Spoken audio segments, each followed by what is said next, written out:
दोस्तों आप सभी का बहुत बहुत स्वागत है हमारे चैनल में। इस वीडियो के अंदर अभी हम लोग लूसेंट सामान्य ज्ञान इससे रिलेटेड जो है इम्पोर्टेंट 40+ क्वेश्चन जो है इस वीडियो में देखने वाले हैं, जो कि आपके आने वाले एग्जाम से railway, group D, SSC, UP police, लेखपाल और आने वाले सभी प्रतियोगिता परीक्षा के लिए काफ़ी इम्पोर्टेंट है। तो दोस्तों आप इस वीडियो को बहुत ध्यान से लास्ट तक देखिए और चैनल पर नया है तो चैनल को सब्सक्राइब कर पास में जो घंटे यानी जो बेल आइकन का निशान है इसे ज़रूर से ऑन कर दें, ठीक है। और ये टोटल जो 40+ क्वेश्चन है, आप इनमें से कितने क्वेश्चन जो है सही कर पाते हैं, अपना स्कोर जो है कमेंट बॉक्स में ज़रूर बताएं। तो चलिए शुरू करते हैं। देखिए यहाँ पर हमारा पहला क्वेश्चन दिया गया है, पृथ्वी को सूर्य की परिक्रमा करने में लगते हैं, मतलब कितना समय लगता है लगभग में आपको बताना है। तो पृथ्वी को सूर्य की परिक्रमा करने में जो है लगभग 365.25 दिन लगता है, ठीक है। कितना समय लगता है? 365.25 दिन जो है पृथ्वी को सूर्य की परिक्रमा करने में लगता है, ठीक है। मतलब 1 साल लगता है। आंसर हो जाएगा बी। इसके अलावा यहाँ से एक और क्वेश्चन पूछा जाता है कि चंद्रमा जो है पृथ्वी का एक चक्कर कितने दिनों में लगाता है। चंद्रमा पृथ्वी का एक चक्कर कितने दिनों में लगाता है? 27.3 दिन में लगाता है। 27.3 दिन में चंद्रमा जो है पृथ्वी का एक चक्कर लगाता है। अगर सूर्य की तुलना पृथ्वी से की जाए, अगर सूर्य की तुलना पृथ्वी से की जाए तो सूर्य पृथ्वी से जो है कितना गुना बड़ा है, ठीक है। सूर्य पृथ्वी से कितना गुना बड़ा है? तो 109 गुना, ठीक है। कितना गुना बड़ा है? 109 गुना बड़ा है। सूर्य की सतह का तापमान पूछा जाए कि सूर्य की सतह का तापमान कितना होता है, तो 6000 डिग्री सेल्सियस जो है सूर्य की सतह का तापमान होता है। पृथ्वी जो है सूर्य से कितनी दूरी पर है? तो 15 करोड़, ठीक है। पृथ्वी जो है सूर्य से कितनी दूरी पर है? तो 15 करोड़ किलोमीटर, 15 करोड़ किलोमीटर की दूरी पर है, ठीक है। आपको ये सारी बातें जो है याद रखनी है, काफ़ी इंपॉर्टेंट है आपके एग्जाम के लिए। अगला क्वेश्चन देखते हैं। क्वेश्चन नंबर 2 है, निम्नलिखित में से कौन सी एक याचिका अधीनस्थ न्यायालयों की कार्य पद्धति का परीक्षण करती है। तो आपको बताना है कि इनमें से कौन सी एक रीट यानी याचिका जो है अधीनस्थ न्यायालयों की कार्य पद्धति का परीक्षण करती है। तो कौन सा है? तो उत्प्रेषण, ठीक है, उत्प्रेषण है। आंसर हो जाएगा सी। इसके अलावा कितने प्रकार की रीट यानी याचिकाएँ होती है? तो देखिए न्यायालय जो होती है ये 5 प्रकार की रीट जारी करती है, ठीक है। पहला कौन सा है? बंदी प्रत्यक्षीकरण रीट, दूसरा परमादेश, तीसरा उत्प्रेषण, चौथा निषेधाज्ञा और पांचवा जो है अधिकार परीक्षा। यानी टोटल ये 5 प्रकार की रीट होती है और ये न्यायालय के द्वारा जो है जारी किया जाता है, ठीक है। क्वेश्चन नंबर 3 है कि संविधान संशोधन द्वारा मतदाता की आयु 21 वर्ष से घटाकर 18 वर्ष की गई। तो मतदाता की आयु 21 वर्ष से घटाकर 18 वर्ष जो है ये 61वें संविधान संशोधन के द्वारा किया गया था, ठीक है। आंसर हो जाएगा सी। क्वेश्चन नंबर 4 है, विधानसभा के विघटन के बाद भी उसका अध्यक्ष यानी स्पीकर पद पर बना रहता है।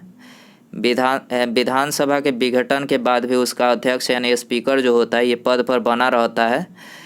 तो पद पर जो है ये विधानसभा के विघटन के बाद गठित विधानसभा की पहली बैठक के ठीक पूर्व तक, ठीक है।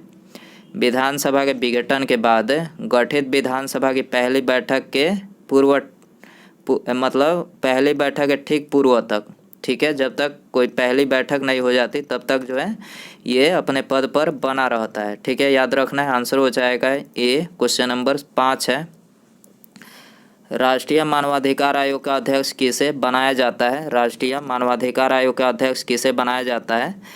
तो ये सुप्रीम कोर्ट का कोई सेवानिवृत्त मुख्य न्यायाधीश को बनाया जाता है, ठीक है। सुप्रीम कोर्ट का कोई सेवानिवृत्त मुख्य न्यायाधीश को जो है राष्ट्रीय मानवाधिकार आयोग का अध्यक्ष बनाया जाता है। आंसर हो जाएगा बी। राष्ट्रीय मानवाधिकार आयोग की बात करें तो इसकी स्थापना कब हुई थी? 12 अक्टूबर सन 1993 में इसकी स्थापना हुई थी। मुख्यालय पूछा जाए तो मुख्यालय जो है दिल्ली में है, ठीक है। क्वेश्चन नंबर 6 है, निम्नलिखित में से कौन सा कथन राष्ट्रीय मानवाधिकार आयोग के बारे में सही नहीं है। तो राष्ट्रीय मानवाधिकार आयोग के बारे में इनमें से कौन सा कथन गलत है ये आपको बताना है। तो देखिए यहाँ पर जो है तीसरा जो कथन दिया गया है ये राष्ट्रीय मानवाधिकार आयोग के बारे में गलत है। इस आयोग के अध्यक्ष और सदस्यों की नियुक्ति राष्ट्रपति द्वारा की जाती है, तो ये कथन गलत है, राष्ट्रपति के द्वारा जो है नहीं की जाती है। ठीक है, और बाकी ये तीनों जो है ये सत्य है। इसकी स्थापना 12 अक्टूबर 1993 में की गई थी, करेक्ट है। मानवाधिकार उल्लंघन के मामलों में आयोग को सज़ा देने का अधिकार नहीं है, ये भी करेक्ट है। और तीसरा जो दिया गया है, आयोग अपनी वार्षिक रिपोर्ट केंद्र सरकार और राज्य सरकारों को भेजता है। ठीक है, राष्ट्रीय मानवाधिकार आयोग जो है अपनी वार्षिक रिपोर्ट केंद्र सरकार और राज्य सरकारों को भेजता है। तो यहाँ पर ये तीनों ही कथन जो है राष्ट्रीय मानवाधिकार आयोग के बारे में सत्य है, और तीसरा जो है गलत है। जो गलत पूछा गया था, आंसर हो जाएगा सी। क्वेश्चन नंबर 7 है, भारत के निम्नलिखित मिट्टियों में से कपास की खेती के लिए कौन सी सर्वाधिक उपयुक्त है? तो कपास की खेती के लिए जो है काली मिट्टी, जिसे रेगुर मिट्टी के नाम से जाना जाता है, ये उपयुक्त होता है। काली मिट्टी या फिर रेगुर मिट्टी ये सबसे अधिक कहाँ पाया जाता है? महाराष्ट्र में। कहाँ पाया जाता है? महाराष्ट्र में सबसे अधिक जो है काली मिट्टी या फिर रेगुर मिट्टी पाई जाती है। ये आंसर हो जाएगा। क्वेश्चन नंबर 8 है, सूर्य से निकले विनाशकारी रेडिएशन से निम्नलिखित में से कौन जीवन सुरक्षा करता है? सूरज से निकले विनाशकारी जो रेडिएशन होता है तो उससे कौन जो है जीवन सुरक्षा करता है? तो ओजोन परत। ओजोन परत ही जो है ये मतलब सुरक्षा करता है। आंसर हो जाएगा सी। क्वेश्चन नंबर 9 है, निम्नांकित में से कौन सी एक नदी डेल्टा का निर्माण नहीं करती है? डेल्टा का निर्माण नहीं करती है, तो करेक्ट आंसर सी हो जाएगा, नर्मदा। ठीक है, नर्मदा जो है ये डेल्टा का निर्माण नहीं करती है। इसके अलावा डेल्टा के निर्माण करने वाली नदियां हैं, प्रमुख नदियां कौन सी है? महानदी, गंगा और कावेरी। महानदी, गंगा और कावेरी जो है ये डेल्टा का निर्माण करने वाली प्रमुख नदियां हैं। क्वेश्चन नंबर 10 है, कौन सी नदी उड़ीसा में अपना डेल्टा बनाती है? कौन सी नदी उड़ीसा में अपना डेल्टा बनाती है? महानदी। ठीक है, महानदी जो है उड़ीसा में अपना डेल्टा बनाती है। क्वेश्चन नंबर 11 है, राष्ट्रीय मानवाधिकार आयोग के अध्यक्ष का कार्यकाल कितने समय का होता है? Very important question. राष्ट्रीय मानवाधिकार आयोग का कार्यकाल कितने समय का होता है? 5 वर्ष या फिर 70 वर्ष तक, यानी मतलब इसमें से जो पहले पूरा हो जाएगा तब तक जो है इनका कार्यकाल होता है। आंसर हो जाएगा डी। क्वेश्चन नंबर 12 है, विश्व वन क्षेत्र से किस एक के फैलाव की प्रतिशतता सर्वाधिक है? विश्व वन क्षेत्र में से किस एक के फैलाव की प्रतिशतता सर्वाधिक है? तो सर्वाधिक है शीतोष्ण संकुशी वन का। ठीक है, आंसर हो जाएगा ये। क्वेश्चन नंबर 13 है, निम्न में से कौन सा एक पादप हार्मोन है? निम्न में से कौन सा एक पादप हार्मोन है? तो साइटोकाइनिन। ठीक है, साइटोकाइनिन जो है एक पादप हार्मोन है। सी आंसर हो जाएगा। क्वेश्चन नंबर 14 है, प्रतिवर्ती क्रियाओं का नियंत्रण केंद्र कहाँ पर होता है? प्रतिवर्ती क्रियाओं का नियंत्रण केंद्र कहाँ पर होता है? कशेरुक रज्जु में होता है। ठीक है, प्रतिवर्ती क्रियाओं का नियंत्रण केंद्र कहाँ पर होता है? कशेरुक रज्जु में होता है। सी आंसर हो जाएगा। क्वेश्चन नंबर 15 है, मंत्रिपरिषद सामूहिक रूप से किसके प्रति उत्तरदायी है? मंत्रिपरिषद सामूहिक रूप से जो है लोकसभा के प्रति उत्तरदायी है। आंसर हो जाएगा डी। दोस्तों, यदि आपको वीडियो पसंद आ रहा है तो प्लीज़ वीडियो को लाइक ज़रूर करें और अपने दोस्तों में भी शेयर ज़रूर करें, और चैनल पर नया है तो चैनल को सब्सक्राइब करके बेल आइकन यानी जो घंटे का निशान है इसे ज़रूर ऑन कर दें। बेल आइकन ऑन करने से फ़ायदा ये होगा, जब भी मैं कोई नई वीडियो अपलोड करूँगा तो उसका नोटिफिकेशन जो है आपको टाइम टू टाइम मिल सकेगा। तो सब्सक्राइब करने के बाद बेल आइकन ऑन रखें। अगला क्वेश्चन देखते हैं, केल्विन मान से मानव शरीर का सामान्य तापमान कितना है? 310 केल्विन होता है। ठीक है, केल्विन मान में मानव शरीर का सामान्य तापमान 310 केल्विन होता है। सेल्सियस में पूछा जाए सामान्य तापमान कितना होता है? 37 डिग्री सेल्सियस जो है ये मानव शरीर का सामान्य तापमान होता है। 17 है, नमक को बर्फ़ के साथ मिलाने से हिमांक क्या होता है? तो हिमांक जो है ये घटता है। ठीक है, आंसर हो जाएगा ये। क्वेश्चन नंबर 18 है, किसी अर्धचालक का प्रतिरोध गर्म करने पर किसी अर्धचालक का प्रतिरोध गर्म करने पर क्या होता है? तो घटता है। ठीक है, किसी अर्धचालक का प्रतिरोध गर्म करने पर क्या होता है? घटता है। आंसर हो जाएगा बी। क्वेश्चन नंबर 19 है, वेरी इंपॉर्टेंट क्वेश्चन है ये। लॉकडाउन में कौन लगाता है धारा 144? तो देखिए धारा 144 जो है ये लॉकडाउन में लगाया जाता है। ठीक है, राज्य या केंद्र शासित प्रदेश में जिला या किसी भी कार्यकारी मजिस्ट्रेट को धारा 144 कानून लागू करने का अधिकार होता है। ठीक है, राज्य या केंद्र शासित प्रदेश में जिला या किसी भी कार्यकारी मजिस्ट्रेट को जो है धारा 144 कानून जो है लागू करने का अधिकार होता है। इससे पहले नोटिफिकेशन जारी किया जाता है और इसके बाद जो है धारा 144 लगाई जाती है। तो ये काफ़ी ज़्यादा इम्पोर्टेंट है आप सभी के लिए। अगला क्वेश्चन देखते हैं, क्वेश्चन नंबर 20 है। सबसे ज़्यादा 49 बार राष्ट्रपति शासन किसके समय में लगा था? 49 बार राष्ट्रपति शासन सबसे ज़्यादा बार किसके समय में लगा था? इंदिरा गांधी के समय में लगा था। आंसर हो जाएगा ऑप्शन ए। क्वेश्चन नंबर 21 है। विशाखापट्टनम प्रसिद्ध है। विशाखापट्टनम किस लिए प्रसिद्ध है? तो पानी जहाज निर्माण के लिए। ठीक है, विशाखापट्टनम जो है पानी जहाज निर्माण के लिए प्रसिद्ध है।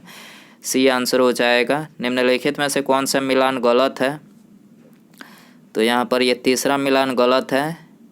ब्रेबोर्न स्टेडियम लंदन में नहीं है। ब्रेबोर्न स्टेडियम लंदन में नहीं है। कहाँ पर है? मुंबई महाराष्ट्र में है। मुंबई महाराष्ट्र में है। ठीक है, याद रखना है, बाकी तीनों करेक्ट हैं। चेपक स्टेडियम चेन्नई में है। फिरोज शाह कोटला स्टेडियम कहाँ पर है? दिल्ली में है। ग्रीन पार्क स्टेडियम कानपुर में है। याद रखना है आपको। बिहार दिवस किस तिथि को मनाया जाता है? बिहार दिवस किस तिथि को? 22 मार्च को। बिहार दिवस 22 मार्च को मनाया जाता है। तानसेन सम्मान किस राज्य द्वारा प्रारंभ किया गया? तानसेन सम्मान जो है संगीत के क्षेत्र में दिया जाता है और ये मध्य प्रदेश सरकार के द्वारा जो है प्रारंभ किया गया। ठीक है, तो आंसर हो जाएगा बी। 25 है। सूर्य ग्रहण कब होता है? सूर्य ग्रहण कब होता है? तो चंद्रमा जब सूर्य व पृथ्वी के बीच आता है। चंद्रमा जो है सूर्य व पृथ्वी के बीच में आता है तब जो है सूर्य ग्रहण होता है। याद रखना है, सी आंसर हो जाएगा। आर्थिक नियोजन विषय है। आर्थिक नियोजन किसका विषय है? समवर्ती सूची का विषय है। ठीक है, आर्थिक नियोजन जो है समवर्ती सूची का विषय है। सी आंसर हो जाएगा। संघीय सरकार के बजटों में राजकोषीय घाटे के बड़े भाग की पूर्ति की जाती है। तो ये की जाती है घरेलू उधारों से। ठीक है, संघीय सरकार के बजटों में राजकोषीय घाटे के बड़े भाग की पूर्ति की जाती है घरेलू उधारों से की जाती है। आंसर हो जाएगा बी। क्वेश्चन नंबर 28 है। निम्नलिखित संगठन में से कौन सा निर्यातकों के विभिन्न जोखिमों हेतु बीमा प्रदान करता है? तो कौन करता है? ये करता है export credit and guarantee corporation. Export credit and guarantee corporation जो है निर्यातकों के विभिन्न जोखिम हेतु बीमा प्रदान करता है। डी आंसर हो जाएगा। क्वेश्चन नंबर 29 है। भारत में अंग्रेजों के समय प्रथम जनगणना हुई। भारत में अंग्रेजों के समय प्रथम जनगणना किसके काल में हुई थी? लॉर्ड मेयो के कार्यकाल में 1872 में। ठीक है, लॉर्ड मेयो के कार्यकाल में 1872 में हुई थी। और विधिवत जनगणना, ठीक है, विधिवत मतलब भारत की पहली संपूर्ण जनगणना कब हुई? 1881 में। किसके मतलब किसके कार्यकाल में हुई थी? लॉर्ड रिपन के। लॉर्ड रिपन के कार्यकाल में हुई थी 1881 में भारत में विधिवत जनगणना। ठीक है, अंग्रेजों के समय में जनगणना लॉर्ड मेयो के कार्यकाल में 72 में। क्वेश्चन नंबर 30 है। नवी मुंबई इंडस्ट्रियल कॉरिडोर की स्थापना किस देश के वित्तीय एवं तकनीकी सहायता से की जा रही है? नवी मुंबई इंडस्ट्रियल कॉरिडोर की स्थापना किस देश के वित्तीय एवं तकनीकी सहायता से की जा रही है? तो जापान की वित्तीय और तकनीकी सहायता से की जा रही है। डी आंसर हो जाएगा। निम्नलिखित में से कौन सा युग्म सही सुमेलित नहीं है? तो यहाँ पर दूसरा जो युग्म दिया गया है टोकोफेरॉल, इससे बेरी नहीं होता है। टोकोफेरॉल से जो है जनन क्षमता में कमी आती है। जनन क्षमता में कमी आती है। विटामिन ई इसका रासायनिक नाम होता है टोकोफेरॉल। विटामिन ई का रासायनिक नाम जो है टोकोफेरॉल होता है और इसकी कमी से जनन क्षमता में कमी आती है। ठीक है, बाकी तीनों करेक्ट हैं। रेटिनॉल जीरोप्थेल्मिया होता है, साइनोकोबाल्बिन रक्त अल्पता इसको बोलते हैं, और आर्गोकैल्सिफेरॉल रिकेट्स, याद रखना है आपको। निरपेक्ष शून्य तापमान पर अणुओं की गतिज ऊर्जा, निरपेक्ष शून्य तापमान पर अणुओं की गतिज ऊर्जा, तो अणुओं की गतिज ऊर्जा न्यूनतम हो जाती है, न्यूनतम हो जाती है। आंसर हो जाएगा बी। क्वेश्चन नंबर 33 है, निम्नलिखित में से किस कोशिकाओं को कोशिका पावर हाउस कहते हैं? कोशिका पावर हाउस किसे बोला जाता है? माइटोकॉन्ड्रिया को। आंसर हो जाएगा बी। सल्फर हेक्सा फ्लोराइड अणु का आकार कैसा होता है? सल्फर हेक्सा फ्लोराइड अणु का आकार कैसा होता है? अष्टफलकीय होता है। आंसर हो जाएगा बी। क्वेश्चन नंबर 35 है, किसी तत्व या गुणों को प्रदर्शित करता है? किसी तत्व या गुणों को प्रदर्शित करता है परमाणु क्रमांक। परमाणु क्रमांक किसी तत्व या गुणों को प्रदर्शित करता है, ये आंसर हो जाएगा। 1802 की बेसिन की संधि पर हस्ताक्षर किसके मध्य हुए थे? 1802 की बेसिन की संधि पर हस्ताक्षर किसके समय में हुए थे? अंग्रेज तथा बाजीराव द्वितीय के। ठीक है, अंग्रेज तथा बाजीराव द्वितीय के मध्य हुआ था, याद रखना है। बी आंसर हो जाएगा। विधवा पुनर्विवाह अधिनियम किसके शासन में क्रियान्वित किया गया? विधवा पुनर्विवाह अधिनियम किसके शासन में क्रियान्वित किया गया? लॉर्ड कैनिंग के शासन में। ठीक है, विधवा पुनर्विवाह आंसर हो जाएगा बी। क्वेश्चन नंबर 38 है, प्राचीन स्मारक संरक्षण एक्ट किस गवर्नर जनरल के कार्यकाल में पारित हुआ? प्राचीन स्मारक संरक्षण एक्ट किस गवर्नर जनरल के कार्यकाल में पारित हुआ? तो ये लॉर्ड कर्जन के कार्यकाल में पारित हुआ। ठीक है, आंसर हो जाएगा सी। क्वेश्चन नंबर 39 है, अंग्रेजी भारतीय सेना में चर्बी वाले कारतूसों से चलने वाली एनफील्ड राइफल कब शामिल की गई? तो ये जनवरी 57 में। ठीक है, सॉरी 57 में नहीं, दिसंबर 1856 में। ठीक है, दिसंबर 1856 में जो है अंग्रेजी भारतीय सेना में चर्बी वाले कारतूसों से चलने वाली एनफील्ड राइफल को जो है शामिल किया गया था। और 1857 का जो तत्कालिक कारण मतलब पूछा जाता है एग्जाम में, तो यही इसका तत्कालिक कारण था। चर्बी वाले कारतूस का प्रयोग किया जाता था एनफील्ड राइफल में। ठीक है, ये सबसे बड़ी 1857 की ये सबसे बड़ी जो है इसका मुख्य कारण था। याद रखना है आपको, एग्जाम में पूछा जाता है। ठीक है, और 1857 की जो क्रांति इसकी शुरुआत कहाँ से हुई थी? 10 मई सन 1857 को मेरठ से, याद रखना है आपको। क्वेश्चन नंबर 40 है, बौद्ध संघ के नियम मूलतः किस पुस्तक में दिए गए हैं?